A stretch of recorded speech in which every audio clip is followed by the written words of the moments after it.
Another transfer of wealth. Look at what's happened to wages. Oh, they've gone up, not as much as corporate profits. There's a healthy tension between capital and labor. For the last 40 years, capital has been kicking the shit out of labor. Well, you think, whoa, what about wages, right? They've gone up.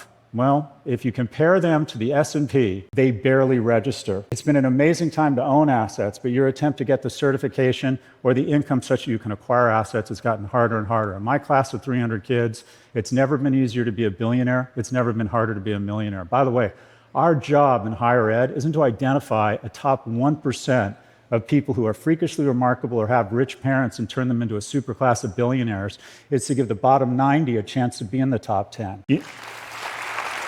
You know who doesn't need me or higher education? The top 10%. The whole point of higher ed is to give the unremarkables, i.e. yours truly, who was raised by a single immigrant mother, a shot of being remarkable. The transfer has been purposeful. While the cohorts, corporations, and the ultra-wealthy continue to garner more and more of our wealth, we have decided, I know, if they win the gold, let's give them the silver and the bronze and let's lower their taxes. This transfer is purposeful. It's not by accident, and it works. Senior poverty is way down, and we should celebrate that. Meanwhile, child poverty is flat to up. The third rail, I'm going to talk about Social Security. It would cost $11 billion to expand the child tax credit, but that got stripped out of the infrastructure bill.